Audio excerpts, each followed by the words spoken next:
What's up, y'all? It's CXD. It's your girl Yaya. It's your boy Evan Terrence. And we are Young and Righteous Radio. TV. Young and Righteous Radio TV. Young and That's Righteous right. Radio TV, by the way. We're coming to you guys for something very serious. A serious matter that's been happening in Missouri. We want to shed light on the situation and actually talk about things that's been happening. Start us off. Sure. So, like she said, we are a show that sheds his light on relevant topics from a young adult Christian perspective. And since there's a lot going on at the University of Missouri with young adults, we found it appropriate that we would just kind of report and make you guys aware of some information of what's going on. So basically, for some time now, students have been writing letters and sending reports to administration about some racial tensions and aggressions that have been going on. And their voices weren't being heard. They, like I said, they wrote letters. They asked to speak to the president, to administration, and nothing was happening. So they decided to do a protest. They decided to make a statement and a demonstration at their homecoming parade. During that homecoming parade, it was there to confront Mr. Timothy Wolf, which you guys know is the president. Mm-hmm. So the whole thing was them to lock hands, and I think they were doing a text exchange. They locked testimony. arms, and one person to start off, they had a megaphone, and when they got done, I believe it was 10 people. When they got done, whoever the person was that got done, they gave the megaphone to the next person, and they would say their testimonial, and then they would pass it to the next person until they got all the way to the end, and that's when the police came in and broke the situation up. Yeah, during the situation, I believe a car hit a couple of the students, hit a student, and there was a little aggression going out there, and Mr. Timothy Wolf didn't do anything, and it angered a lot of the black students on top of everything that's been going on. So they have been protesting and even hunger striking for his resignation to end. So, like they were saying at the homecoming parade, so actually some of the patrons of the parade, some of the people that came in to watch were kind of like against the students and kind of help trying to move them out the way. And the president's car was a convertible, so he saw all of this. So at any point in time, he could have gotten out or said, okay, let's talk about this, or did something to neutralize the situation. But again, he remained silent. And in his apology that he issued on Monday, he stated that he wishes that he didn't remain silent, that he would have said something. And he apologized for that. I think while the car was trying to move around and the police were moving the students, like she said, the car, clipped one of the students. Everybody was okay. Nobody was hurt. But the students were hurt because their protest was unsuccessful in the way that they didn't get a chance to speak to the president. So one of the students decided to go on a hunger strike and refuse to eat until the president resigned, and it wasn't getting any attention. So then some of the black football players at the school decided to withhold their play. They decided not to play or take part in any University of Missouri athletic activities until the president resigned. Because at that point, they had wrote letters, they had tried to talk. Talking was over. They wanted the president to step down since he wasn't doing his job. And since football hits him where it hurts, in the pockets, they would have lost about $1 million, I think they said, if they had to forfeit the game. So the president went ahead and resigned, and it caused a lot of pushback on campus. So. Yeah. Which is very sad. It shouldn't take all that or football or anything that to make you know something was wrong. Right. He knew when the incident happened that he could have apologized way sooner than a couple months afterwards. Right. By that time, it was no more talking. They wanted answers. They wanted resignation. So it just goes back to the question, like, why is all this happening still in 2015? Exactly. It's just crazy to me. It was funny because I tweeted that today, and I put it on Facebook, and one of my friends, he was like, you can put paint on a monkey's face, but it don't change the fact that it's a monkey. It's a monkey, that's right. And so basically, just like in 1965, students were protesting and doing sit-ins and stuff like that because of racism.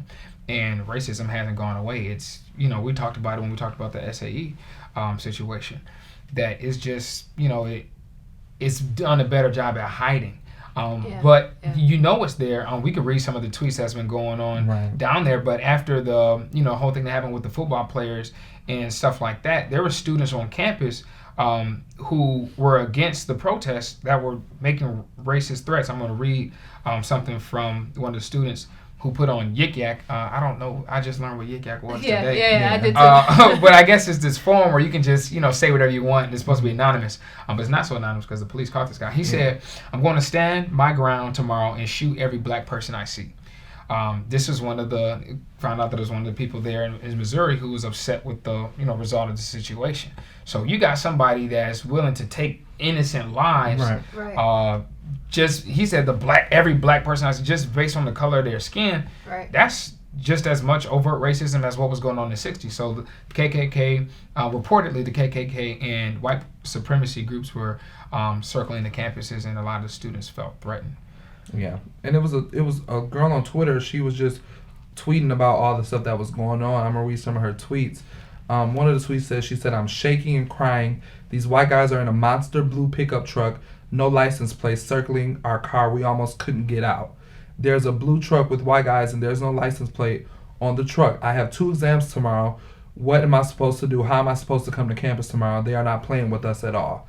So it's just stuff like that that shows like these people that are these reported KKK groups and white supremacy groups are like not playing games with us. Right. So it's like, what do we do? With the time that we're living in now, we need to first of all stop hiding it and realize we've been covering this for a long time. To be honest, if it wasn't for technology being as strong as it is, we wouldn't see it as much, but it's always been there.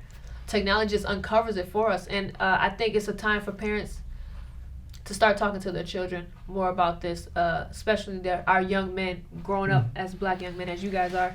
There's things that we're going to have to talk to them about, and it starts with us. And that's one of the main reasons why Younger Righteous is here today, because we need to shed light on this topic. Absolutely. Because it's not going to end. And as the Bible says, it is perilous times. It can only get worse.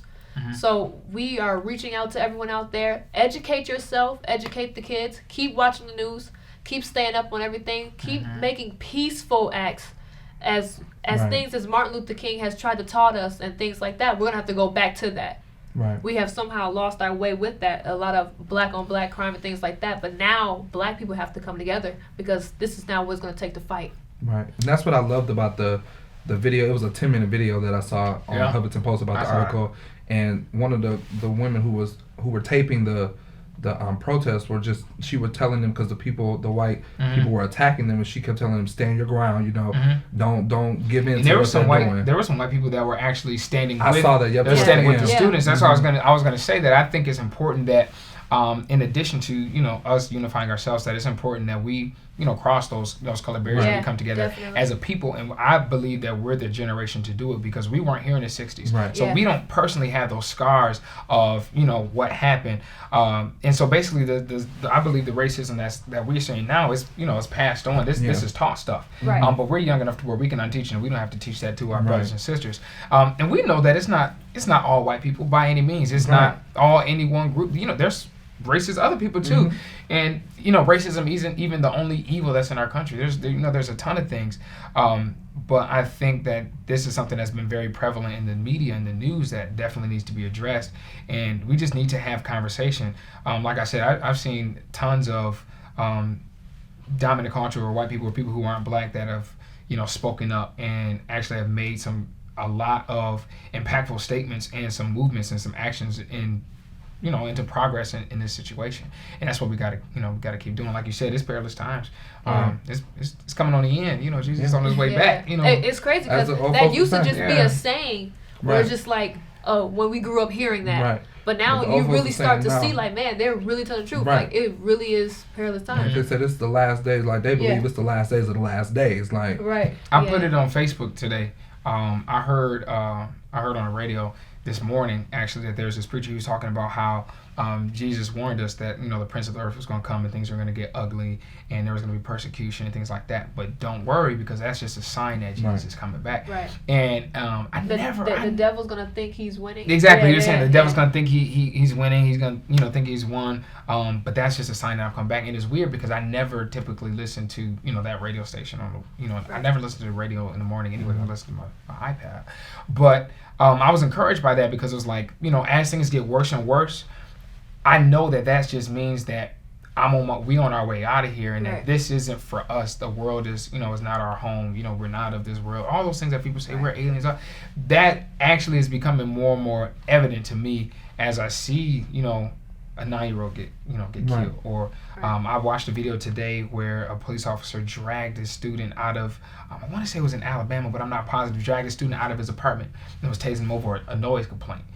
Just, police brutality and just crimes and people not speaking up about it. Just all these things that are happening. Perilous times. What does perilous even mean? I don't know, but that's just Right. the stuff that we've been told is actually coming out, and it's time for us to have conversations. It's time for us to pray, and it's time for us to do something and to not let another generation step into the mess that Right. previous generations have left.